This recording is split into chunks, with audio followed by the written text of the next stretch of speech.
경제를 잘 알지 못하는 사람을 위한 당장 내 돈이 되는 지식 머니클래스 오늘의 키워드 먼저 보시죠.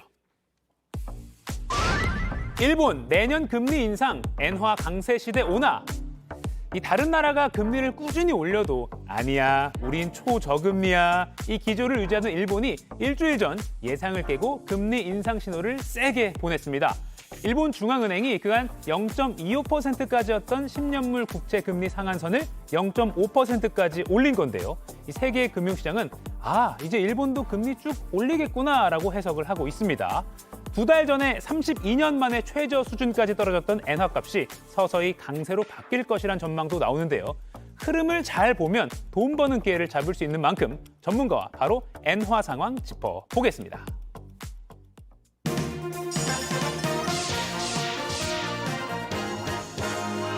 경제 분석의 신 홍춘욱 이코노미스트 모셨습니다. 안녕하세요. 예, 안녕하세요. 일본 하면요, 나홀로 초저금리 이런 말이 붙었는데 맞습니다. 이번에 사실상 금리 인상 조치를 했습니다. 그러면 이제 일본의 이 마이너스 금리 끝나는 건가요? 아니요, 아직은 아닙니다. 아직은 아니다. 예, 이제 일본의 금리를 크게 두 가지로 나눠볼 수가 있는데 일단 그림 한번 보여주시면 좋을 네. 것 같은데요. 미국의 정책 금리가 무려 4.5%까지 지금 인상되고 있는 동안에 빨간 선 보이시나요? 네. 저게 일본입니다. 그래서 일본의 정책 금리, 이제 저게 뭐냐면 예금 금리라고 생각하시면 됩니다. 그래서 은행에 예금을 하러 가면 저기는 제로다. 사실상 수수료를 생각하면 마이너스입니다. 이렇게 생각하시면 되겠고요. 반대로 미국의 예금 금리는 4.5%까지. 그러니까 환율이 급등했죠. 자, 그러다 보니까 금융시장에서 이제 한 가지 기대가 생긴 거죠. 뭐냐면 일본에서 돈을 빌려서 미국에 투자하면 벌겠구나. 돈을 벌죠. 그러면서 환율이 지난 10월 같은 경우는 1달러에 대해서 150엔까지.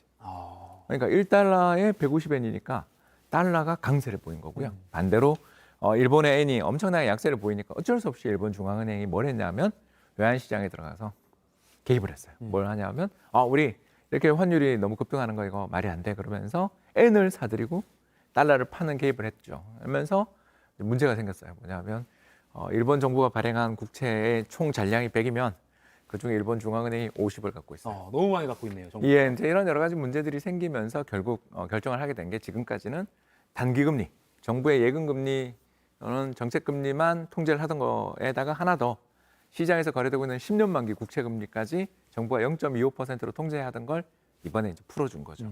0.5%로. 그러니까 정책금리 인상은 아니고 시장에서 거래가 많이 되고 있는 우리 특히 부동산 담보대출의 기준이 되는 10년물 금리에 대해서 기존 0.25%로 통제하던 걸 0.50까지 올려준 것이라고 보면 되겠습니다. 그래서 기사를 보면 일본이 금리를 올렸다가 아니라 사실상 금리를 올리는 택했다 이런 식으로 약간 두루뭉술하게 쓰는 게 이제 정책 금리를 올리는 것 자체는 아니기 때문이군요. 예, 그건 또 올리기 지금 쉽지 않은 상황인 게 일본 경제가 너무 어렵잖아요. 일본 경제 너무 어려운 데다가 또 하나의 또 문제들이 뭐냐면 빚을 엄청 많이 지고 있어요. 그래서 GDP의 200%, 그러니까 한 해 국가에서 벌어들이는 국민들이 총 벌어들이는 모든 현금보다 2배 정도 되는 빚을 지고 있는 나라다 보니까 금리 그렇게 너무 급등하게 내버려두면 경제가 너무 어려워지는 문제도 있어서 기준금리는 놔두고 채권 시장에 가서 맨날 중앙은행이 개입하던 걸 좀 완화하겠다. 이 정도로 이해하시면 되겠습니다. 지금 일본 엔화가 싸니까요. 일본 여행 간 분들 너무 좋다 이러면 참 부러운 후기도 많이 올라오던데 그러면 엔화가 내년에는 좀 오를 가능성이 크다고 보면 되나요? 전망 좀 해주십시오. 환율 전망하면 맨날 틀리지만 이거 어떻게 맞추겠습니까? 사실 그죠. 그렇지만 일단 떨어지기보다는 좀 오를 가능성이 있지 않냐. 그러니까 엔을 딱 살아가면 예전에는 전부 다 우리가 그림이 나오는데요. 얼마 전 947엔. 와, 정말 엄청났죠. 그래서 100엔에 대해서 947원 정도를 줬던 것은 얼마 전에 이제 일본 은행의 그 외환시장 개입에 대해서 어떤 반동 또는 장기금리 이런 것들이 변화가 나타나면서 974원까지 올라갔었어요. 그러니까 벌써 엔이 강세가 됐네라고 생각할 수 있지만 이 그림만 보시면 지난 연초부터 올해까지 엔에 대한 100엔에 대한 우리나라 환율 흐름을 보시면 한 100원이 빠져 있는 상태에서 아직 옆으로 가고 있는 중이죠. 그러네요. 예, 이런 걸 보면 장기적으로 볼 때는 아직도 엔은 굉장히 싼 거죠. 엔의 저평가가 지속되고 있는 중인데 이제 금리도 인상해주고 그러니까 특히 미국의 금리 인상이 무한정 계속된다면야 문제가 다르겠지만 미국도 경제가 좀 어렵다는 이야기들이 들리고 특히 주식시장이 요새 되게 힘들잖아요. 그러니까 이런 모습들을 보면 미국의 금리 인상이 중단되거나 하는 시점에는 일본은 반대로 금리를 올리고 있으니까 이제 N에 대한 수요가 좀 높아지지 않겠냐 이렇게 희망 섞인 전망을 해봅니다. 희망 섞인 전망. 그러면 엔화 강세가 이어지면 우리 경제는 뭐 이게 또 각자 다르겠지만 악재, 호재 좀 어떻게 봐야 될까요? 뭐 그 혜택을 보는 업종도 있고요, 손해를 보는 업종도 있는데 일단 긍정적인 걸 보죠. 우리 경제에 좀 좋은 면이 있습니다. 일본 기업들 입장에서 본다면 이제 자기네 환율이 예를 들어서 자기들 환율이 뭐 150엔에 있었다, 1달러에 150엔에 있었다, 이렇게 되던 게 지금 130엔이거든요. 거의 한 15% 정도 환율이 이렇게 내려가게 되면 엔의 강세가 나타난 거니까 수출품 가격을 좀 인상해야 되는 문제들이 생길 수 있고요. 네. 반대로 우리나라 입장에서 본다면 우리의 가장 강력한 경쟁자, 이제 지금은 중국이지만 일본도 굉장히 강력한 경쟁자인데 일본 기업들의 가격이 올라가게 되면 상대적으로 우리나라 저렴한 한국 제품에 대한 수요가 생길 수 있으니까 그렇죠. 한국이 좀 좋아지지 않겠냐 이렇게 볼 수 있고요. 업종별로 이렇게 생각을 해본다면 가장 치열한 경합을 벌이는 업종 벌써 자동차라는 거 느낌이 딱 오실 것입니다. 그래서 자동차만 하더라도 대안이 굉장히 되고 특히 미국 시장 같은 시장에서는 가장 치열한 경쟁을 벌이는 게 한국과 일본 자동차죠. 그 다음은 전기전자. 물론 이제 가전제품에서 한국이 이제 거의 일본을 넘어섰다라고 볼 수 네. 있지만 그래도 전기전자 품목에서 특히 캐논 같은 그런 기업들, 찰상수저라고 불리는 여러 가지 이미지 관련돼 있는 반도체 같은 경우에는 여전히 일본이 세계 최강자거든요. 네. 그쪽. 그다음에 조선, 철강, 화학으로 가게 되는 이른바 중화학공업 산업에서도 일본 기업들의 경쟁력이 큰데 그 나라의 일본의 제품 가격 인상이 올라가면. 나타난다면 우리가 상대적인 혜택을 좀 볼 수 있지 않겠냐 볼 수 있습니다. 네, 그러니까 수출 경쟁하는 분야는 엔화가 강세가 되면 조금 우리가 유리해질 거다라는 그렇게 볼 전망도 수 있었고요. 근데 지난번에 엔화는 저평가된 어쨌든 상황이니까 투자 가치가 있다라고 말씀해 주신 적이 있는데요. 지금 들어가기는 어떻습니까? 아니 뭐 저는 나쁘지 않다고 봅니다. 여전히 그러니까 이 통계가 작성된 게 한 50년 됐는데 지난 50년 동안 그 구매력을 감안한 가치라고 부르는데 네. 쉽게 이야기하셔서 여행 가셔서 일본산 제품 살라 그러면 되게 싸게 느껴진다라는 거죠. 그러니까 그게 통화의 가치가 저평가된 거죠. 그래서 역사상 지금 최저 레벨이에요. 그러면 더 빠질 수도 있지만 오른다고 좀 보는 게 올라도? 오른다고 보는 가능성이 좀 있지 않냐? 라면 N에 대해서 좀 투자해 볼 만하다. 저는 지금 뭐 이 레벨에서 큰 손실을 볼 가능성은 없지 않냐.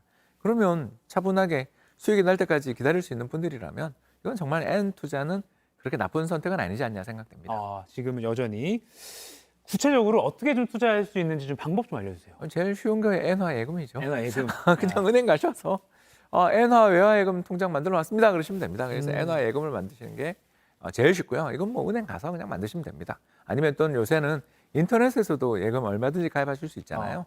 그러니까 N화 예금이 제일 쉽고요. 이제 그 다음은 일본 N에 투자하는 상장지수 펀드들이 있습니다. 그러니까 미국에도 있고요. 이런 쪽으로 ETF. 이게 이제 ETF가 뭐냐 하면 주식처럼 매일매일 거래할 수 있는 펀드다. 그리고 특히 좋은 점이 수수료가 싸다.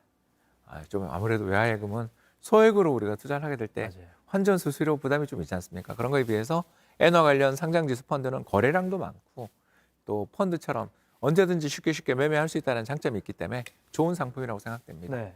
그리고 이제 세 번째는 엔화가 앞으로 강세다. 자, 엔화의 가치가 오른다라고 생각되면 일단 우리부터 벌써 지금 관심이 있다면 글로벌 투자자들 입장에서 지금 엔이 저렇게 약세니까 저평가되어 있는 일본 주식을 좀 사보는 건 어떠냐?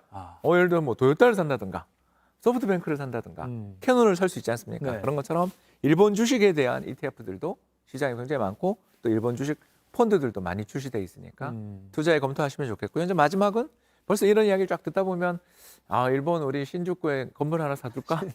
이런 생각이 들지 않습니까? 우동집 하나 열까? 우동집보다 뭐 아니면 마루노우치에 우리 빌딩 하나 살까? 이제 이렇게 되는 거죠. 그러면서 사람들이 전 세계 부자들이 N이 가치가 아까 이야기한 것처럼 50년 내 최저치니까 이거 그냥 사놓고 임대 수수료만 받아도 근데 우리나라보다 사실 일본의 부동산 임대료가 더 높은 거 아세요? 그렇죠. 한국은 아파트에 이제 월세를 놓는다. 전세를 주다가 원세를 놓는다 그러면 그게 이제 전환될 때 받게 되는 수수료 이율이 얼마냐면 3.2% 정도예요. 한국 서울 기준. 네. 근데 일본이 그보다 더 높아요. 3% 중반에서 4% 정도 되거든요. 우리나라보다 금리는 훨씬 싸면서 부동산 월세. 임대 월세 수익이 높다면 우리가 또 투자할 때 제 돈만 갖고 투자하지 않잖아요. 그렇죠. 바로 리츠.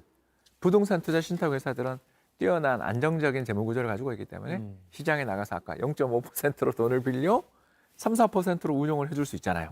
그러니까 부동산 리츠에 대한 관심들도 최근에 많이 높아지는 것 같습니다. 저 같은 경알못 같은 경우에는 맨 위에 거 엔화 예금, 그러니까 은행 가서 손쉽게 할 수 있는 일단 그부터 시작하시죠. 이게 좀 제일 나을 것 같습니다. 감사합니다. 지금까지 엔화 상황 머니클래스 홍춘욱 이코노미스트와 이야기 나눠봤습니다. 고맙습니다. 감사합니다.